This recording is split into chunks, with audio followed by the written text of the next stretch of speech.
Hello दोस्तों, मैं आपके अपने यूट्यूब चैनल पिंटू जी के ट्रिक पर आप सभी का हार्दिक स्वागत करता हूं। हमारी राजस्थान भूगोल की डेली क्लास में आप सभी का स्वागत है।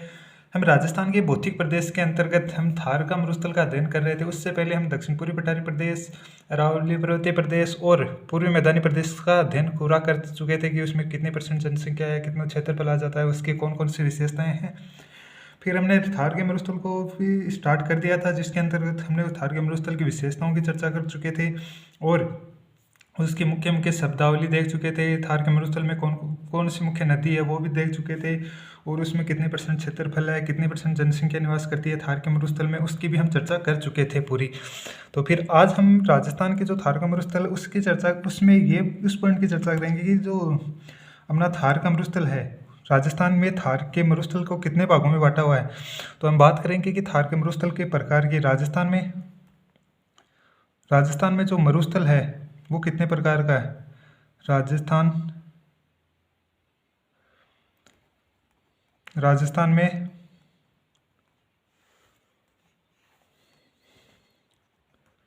मरुस्थल के प्रकार, बात करें कि राजस्थान में कितने प्रकार का मरुस्थल है, तो राजस्थान में 3 प्रकार का मरुस्थल है।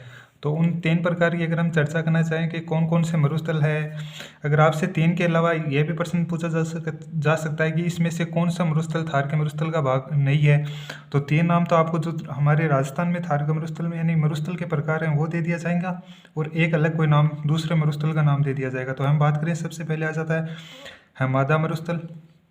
हमादा मरुस्थल की भी पूरी विशेषताएं देखेंगे, किन किन जिलों में इसका विस्तार है, इसके और उपयोग में इस हमादा मरुस्थल का उपयोग क्यों है राजस्थान के लिए।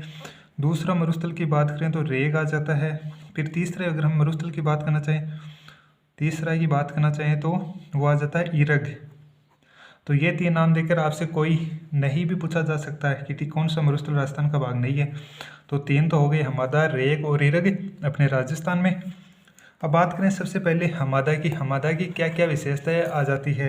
तो अगर हम हमादा की बात करना चाहें कि राजस्थान में हमादा मरुस्थल है उसकी क्या विशेषताएं हैं, तो सबसे पहले हम हेडिंग डालते हैं हमादा मरुस्थल। हमादा मरुस्थल की हम पूरी विशेषता देखते हैं, इसमें किस प्रकार की कोई मिट्टी है या पथरीला भाग है, किस प्रकार का है। तो हम बात करें कि जो अपना हमादा मरुस्थल है ये एक चट्टानी या पथरीला मरुस्थल भी बोल सकते हैं, क्योंकि इसमें चट्टानों का और पत्थरों का अत्यधिक क्षेत्र होने के कारण चट्टानी या फिर पथरीला मरुस्थल भी कह सकते हैं, पथरीला मरुस्थल। ठीक है, ये तो हो गई हमादा। अब बात करें कि इसका विस्तार किन किन जिलों में है, तो इसका विस्तार आ जाता है जैसलमेर, बाड़मेर और जोधपुर में। अगर इस मरुस्थल की हम आकृति की बात करें तो ये त्रिभुजाकार आकृति में फैला हुआ है हमादा मरुस्थल। और इसकी क्या विशेषता है, तो जो अपना हमादा मरुस्थल है उसमें सौर ऊर्जा की भी विपुल संभावना है, जिससे सीज जो अपनी है सीज सोलर एनर्जी एंटरप्राइजिंग जोन स्थापित किया जा रहा है, यानी थार के मरुस्थल जो हमादा है उस भाग में, क्योंकि यहाँ पर सौर ऊर्जा की उत्पादन की विपुल संभावना देखी गई है। इस कारण यहाँ पर अक्षय ऊर्जा निगम की द्वारा जो सीज की स्थापना की जा रही है, अक्षय ऊर्जा निगम, इसकी भी हम चर्चा करेंगे, यह किस प्रकार की संस्था है। ठीक है, अब बात करना चाहेंगे हम आगे इनका विस्तार, इस मरुस्थल का विस्तार किन किन जिलों में है, राजस्थान में किन किन जिलों में इसका विस्तार आ जाता है। तो मैंने आपको 3 जिले बताए, जैसलमेर, जोधपुर और बाड़मेर, जो कि त्रिभुजाकार आकृति में फैले हुए हैं। तो बात करना चाहें जैसलमेर, पूरा जैसलमेर, पूरा बाड़मेर, पूरा जोधपुर ना होकर इसका कई यानी पंचायत में वो त्रिभुजाकार आकृति में है, तो वो मैं पूरा बताऊंगा आपको। जैसलमेर, पहले जिले देख लेते हैं, जैसलमेर हो गया, बाड़मेर हो गया, जैसलमेर की बाड़मेर, जैसलमेर बाड़मेर, एक जिला और बताया था मैंने आपको, जैसलमेर, बाड़मेर और जोधपुर। अब मैंने आपको इसकी आकृति त्रिभुजाकार बताई थी, जैसलमेर से फैला हुआ, जोधपुर से, जोधपुर के नीचे बाड़मेर तक इसकी आकृति त्रिभुजाकार आकृति में है। तो बात करना चाहें कि जैसलमेर की जो पोखरण तहसील आ जाती है, पोखरण से जैसलमेर,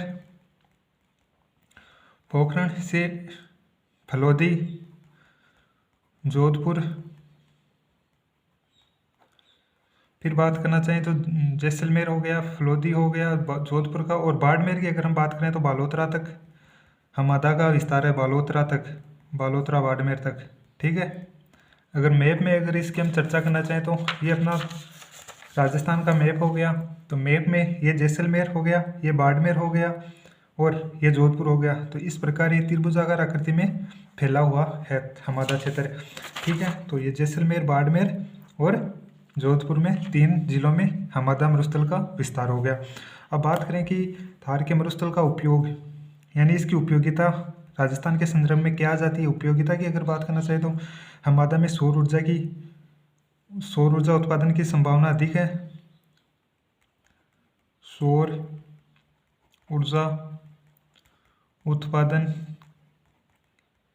की संभावना सर्वाधिक है। राजस्थान में सर्वाधिक संभावना सौर ऊर्जा की इसी क्षेत्र में सर्वाधिक संभावना सर्वाधिक है। बात करें कि जो सौर ऊर्जा उत्पादन की संभावना सर्वाधिक हो गई तो हमादा में जो सीज की स्थापना की गई है उसकी भी बात कर लेते हैं। सीज की स्थापना की जा रही है हमादा में, सीज की स्थापना की जा रही है। अब बात करें कि सीज, तो सीज होगी, सीज की अगर हम फुल फॉर्म की बात करना चाहें तो सोलर एनर्जी एंटरप्राइजिंग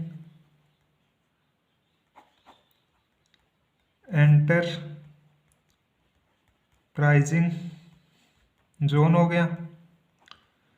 अब बात करें कि जो इस सीज की स्थापना की जा रही है सोलर एनर्जी एंटरप्राइजिंग जोन में किसके द्वारा की जा रही है, तो राजस्थान की जो एक गैर परंपरागत विकास की शीर्ष संस्था है राजस्थान की, तो वो आ जाती है अक्षय ऊर्जा निगम। इसकी हम जब ऊर्जा संसाधन वाला टॉपिक पढ़ेंगे तो इस संस्था के बारे में पूरा पढ़ेंगे, वहाँ पर इसकी स्थापना कब की गई, किसके द्वारा, अक्षय ऊर्जा निगम के द्वारा स्थापना की जा रही है। अक्षय ऊर्जा निगम के द्वारा स्थापना हो गई। अब बात करना चाहिए आगे की हम कि जो अपना सौर ऊर्जा ये जो सौर ऊर्जा की स्थापना सौर ऊर्जा उत्पादन के लिए जो सीज की स्थापना अक्षय ऊर्जा निगम के द्वारा की जा रही है, इसकी हम स्थापना कब हुई अक्षय ऊर्जा निगम की, यह किस प्रकार की संस्था है। ठीक है, तो इसकी हम आगे चर्चा करेंगे जब अपना ऊर्जा संसाधन वाला टॉपिक पढ़ेंगे। तो अब बात करते हैं हम दूसरा मरुस्थल आ जाता है रेग मरुस्थल। अब बात करें रेग मरुस्थल का फैलाव किन किन जिलों में आ जाता है, तो रेग मरुस्थल का विस्तार भी जैसलमेर, जोधपुर, बाड़मेर में आ जाता है, जो कि एक मिश्रित मरुस्थल है। मिश्रित मरुस्थल का कहने का मतलब है कि इसमें चट्टानें भी हैं और रेगिस्तान भी है, यानी मिट्टी भी है, रेतीली मिट्टी भी है, जिसमें बालू का स्तूपों का भी विस्तार आ जाता है। तो इसमें अगर हम बात करना चाहें रेग मरुस्थल में किन किन जिलों में, सबसे पहले जिलों की अगर हम बात करना चाहें तो जैसलमेर, बाड़मेर और जोधपुर, ये तो विस्तार हो गया। अब बात करना चाहें कि रेग मरुस्थल का 3 जिलों में विस्तार हो गया, जो कि एक मिश्रित मरुस्थल आ जाता है। ये भी बात लिख सकते हैं मिश्रित मरुस्थल। रेग एक मिश्रित मरुस्थल हो गया, जो कि मिश्रित मरुस्थल हो गया। और हमादा के ऐसे बोल सकते हैं कि पथरीला भी है और चट्टानी पथरीला भी है और रेगिस्तानी भी है, तो हमादा के आसपास ही होगा। तो बात करें कि ये हमादा के चारों तरफ फैला हुआ है, हमादा के चारों ओर विस्तार आ जाता है, हमादा के चारों ओर विस्तार, तो वो ये आकृति त्रिभुजाकार हो गई। और इसके चारों ओर की अगर हम चर्चा करना चाहें तो ये हो गया चारों ओर भूभाग में। तो ये जो फैला हुआ है ये कौन सा मरुस्थल हो गया, रेग।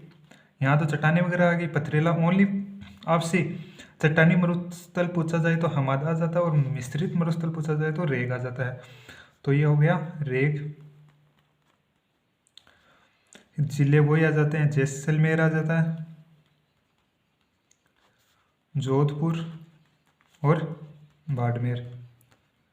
ठीक है, ये होगी अपना रेग मरुस्थल। इसकी विशेषता देख ली किस प्रकार का मरुस्थल है, तो ये एक मिश्रित मरुस्थल आ गया, जिसके अंतर्गत चट्टानों का और चट्टानों के साथ साथ में मिट्टी का भी विस्तार आ गया। अब आगे हम बात करना चाहें तीसरा मरुस्थल साथ में लेकर, जो कि मैंने आपको हमादा, रेग और तीसरा ईरग बताया था, ईरग मरुस्थल। अब ईरग मरुस्थल का विस्तार देखना चाहें किस मरुस्थल में है और इसकी क्या विशेषताएं हैं जिससे विभाजन अलग किया गया है इसका। तो बात करें कि ईरग मरुस्थल एक महान मरुस्थल है या संपूर्ण मरुस्थलीय भूभाग है इसमें, यानी कहने का मतलब है कि इसमें रेतीले मिट्टी का विस्तार सर्वाधिक है। तो ये जिलों की अगर बात करना चाहें तो जैसलमेर आ जाता है, बाड़मेर, बीकानेर, नागौर, अपना सीकर आ जाता है, झुंझुनू आ जाता है, चूरू, इस प्रकार इर्ग का विस्तार हो गया, जो कि एक संपूर्ण मरुस्थल की संख्या भी दे सकते हैं, संपूर्ण मरुस्थल। ठीक है, इसमें संपूर्ण मरुस्थल है, तो इसका विस्तार की अगर हम बात करना चाहें, किन किन जिलों में इसका विस्तार आ जाता है, तो जैसलमेर आ जाता है, जैसलमेर। फिर बाड़मेर लिख लो, बीकानेर, जैसलमेर, बाड़मेर, बीकानेर हो गया। फिर नागौर, चूरू, और जिले लिखना चाहो तो सीकर लिख लो, सीकर और झुंझुनू। ठीक है, ये हो गया इर्ग का विस्तार। तो इससे मरुस्थल के प्रकार से यह प्रश्न बन सकता है कि कौन सा मरुस्थल राजस्थान में नहीं पाया जाता है। तो 3 के अलावा कोई दूसरा मरुस्थल आपको नाम मिल सकता है। सहारा का मरुस्थल राजस्थान में पाया जाता है, नहीं तो सहारा का मरुस्थल नहीं होगा। तो फिर बात करें कि अपने सामने एक मरुस्थल नाम सुनने को मिलता है, लघु मरुस्थल। क्या होता है लघु मरुस्थल की अगर हम बात करें तो ये जो गुजरात से लेकर अपने बीकानेर की सीमा है, इसके मध्य जो मरुस्थल का फैलाव है उसे लघु मरुस्थल की संज्ञा दी गई है। तो बात करेंगे जो सहारा के मरुस्थल में स्थित जो पथरीला मरुस्थल है, तो अगर हम बात करें कि जो सहारा के मरुस्थल में जो चट्टाने वगैरह वाला मरुस्थल है उसे किस नाम से जाना जाता है, तो उसे भी हमादा के नाम से जाना जाता है। क्योंकि थार का मरुस्थल व सहारा का मरुस्थल, इसका मेन कारण है कि जो अपना थार का मरुस्थल है और जो सहारा का मरुस्थल है वो दोनों ही ग्रेट पैलियो आर्केटिक, जो मैंने आपको मरुस्थल हम भौतिक प्रदेश स्टार्ट थार का मरुस्थल स्टार्ट किया तब बताया था कि ग्रेट पैलियो आर्केटिक अफ्रीका मरुस्थल का पूर्वी भाग आ जाते हैं। इस प्रकार उसे भी हमादा के नाम से जाना जाता है। सहारा के मरुस्थल में जो चट्टानी और पथरीला मरुस्थल का फैला हुआ है उससे भी, और जो अपने राजस्थान में भी चट्टानी और पथरीला मरुस्थल जैसलमेर, बाड़मेर और जोधपुर में फैला है उसे भी हमादा के नाम से जाना जाता है। ये बात देख लो ध्यान से। अगर आपसे पूछा जाए तो ये लघु मरुस्थल मैंने आपको बताया, ये कोई राजस्थान का मरुस्थल ना होकर लघु मरुस्थल आपसे अगर पूछा जाए तो नोट डाल के लिख सकते हो आप, नोट। जो लघु मरुस्थल है ये राजस्थान का प्रकार ना होकर लघु मरुस्थल है, ये राजस्थान का प्रकार नहीं है, मरुस्थल के प्रकार नहीं है। यह कहाँ तक फैला हुआ है, इसका विस्तार आ जाता है गुजरात के कच्छ के रण से, कच्छ का रण जो कि गुजरात में पड़ता है, गुजरात से जो अपने बीकानेर की सीमा है बीकानेर तक के कच्छ का रण, गुजरात से बीकानेर के मध्य जो मरुस्थल फैला हुआ है, मध्य स्थित मरुस्थल है, फैला हुआ है मरुस्थल को ही क्या कहा गया है, लघु मरुस्थल। ठीक है, ये बात हो गई इतनी चर्चा। अब बात करना चाहेंगे कि आगे बात करना चाहें कि सहारा के मरुस्थल में जो पथरीला मरुस्थल है, इसको भी नोट डाल के लिख सकते हो, नोट। सहारा के मरुस्थल,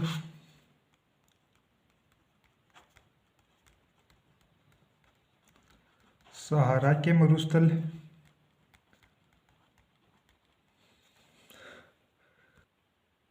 सहारा के मरुस्थल में स्थित जो चट्टानी या पथरीला मरुस्थल है, पथरीला या चट्टानी मरुस्थल, पथरीला या चट्टानी मरुस्थल, उससे भी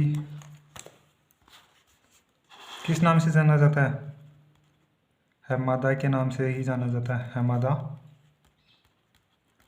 के नाम से। ठीक है, अब बात करेंगे जो अपने थार के मरुस्थल यानी राजस्थान में जो मरुस्थल के प्रकार तो हमने देख लिया। अब बात करेंगे थार के मरुस्थल का वर्गीकरण। ये तो प्रकार मरुस्थल के प्रकार हो गए। अब बात करेंगे थार का मरुस्थल का वर्गीकरण। ये तो मरुस्थल के रेग मरुस्थल, इरग और ये तो मरुस्थल हो गए। अब बात करें कि मरुस्थल यानी थार का मरुस्थल का वर्गीकरण किस आधार पर किया गया है, तो हम बात करना चाहेंगे कि आगे जो अपना थार का मरुस्थल है उसका वर्गीकरण। तो अपना पॉइंट आ जाता है राजस्थान में थार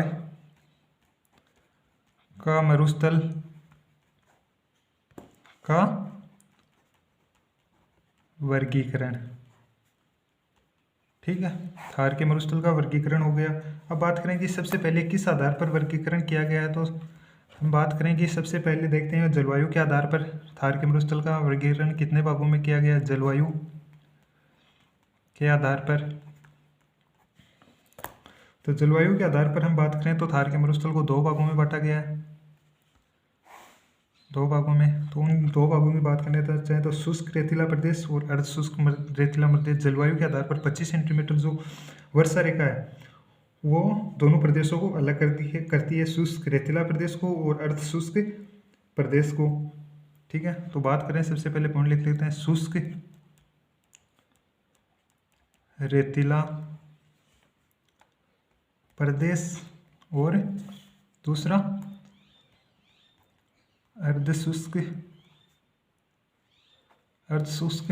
शुष्क रेतीला प्रदेश और अर्ध शुष्क प्रदेश। ठीक है, अब बात करें कि शुष्क रेतीले प्रदेश में वर्षा है वो कितनी होती है, तो वो 0 से 20 सेंटीमीटर वर्षा रेखा, और अगर इसके विभाजन की बात करें तो 25 सेंटीमीटर वर्षा रेखा आ जाती है। 0 से 20 सेंटीमीटर तक शुष्क और कहाँ तक है 20 से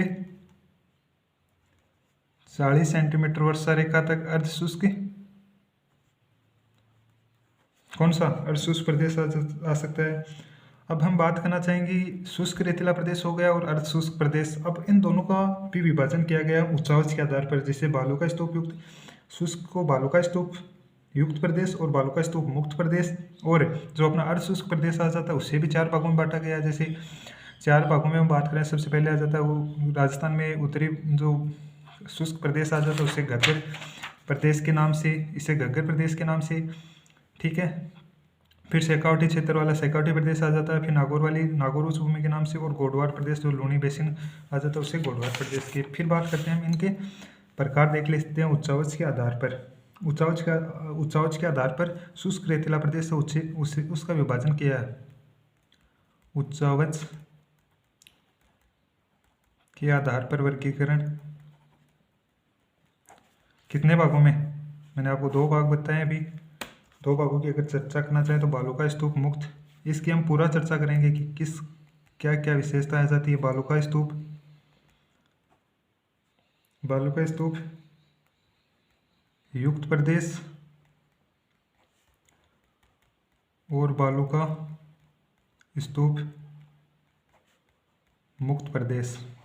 ठीक है, जो टोटल शुष्क रेतीला प्रदेश है उसकी चलो बाद में बात करते हैं, पहले इसका प्रकार देख लेते हैं। तो वो आ जाता है अर्ध शुष्क प्रदेश की हम बात करना चाहें तो इसका विभाजन भौगोलिक संरचना यानी उच्चावच यानी भौगोलिक संरचना के आधार पर, इसकी बसावट के आधार पर, भौगोलिक इसकी विशेषता के आधार पर, भौगोलिक संरचना के आधार पर टोटल 4 भागों में इसका वर्गीकरण 2 भागों में किया गया। तो इसकी चर्चा हम बात करना चाहें 4 प्रकार की, तो सबसे पहले आ जाता है घग्गर प्रदेश। घग्गर प्रदेश के बाद में आ जाता है शेखावटी प्रदेश। तीसरा आ जाता है नागौरी उच्च भूमि। फिर चौथा प्रकार की हम बात करें तो गोडवाड़ प्रदेश।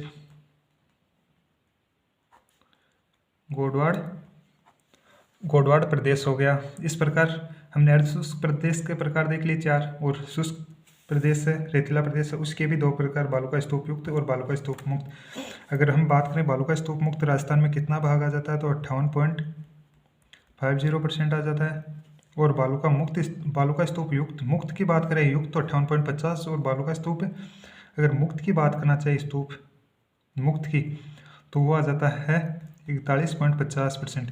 यानी जो शुष्क रेतीला प्रदेश है उसका 58.50% और बालू का स्तूप मुक्त युक्त, और बालू का स्तूप मुक्त की बात करें तो 41.50%। तो फिर हम सबसे पहले लेंगे शुष्क रेतीला प्रदेश की विशेषता देखेंगे, राजस्थान के किन किन जिलों में इसकी विस्तार है। तो सबसे पहले पॉइंट लिखते हैं शुष्क रेतीला प्रदेश। इसकी विशेषता देखेंगे कि मैप में पूरी की ये प्रदेश का विस्तार किन किन जिलों में है, इसका विस्तार, और कौन सी वर्षा रेखा इसे अलग करती है अर्ध शुष्क प्रदेश से, और इसमें और क्या क्या विशेषता आ जाता है, कितने सेंटीमीटर तक वर्षा होती है, और इसकी कौन कौन सी वनस्पति वगैरह पाई जाती है। इसका अध्ययन हम नेक्स्ट क्लास में करेंगे। तो आज को आपका वीडियो कैसे लगा वो कमेंट करके ज़रूर बताइए, और अगर आपने अभी तक वीडियो को लाइक नहीं किया तो लाइक करें और चैनल को सब्सक्राइब करना ना भूलें।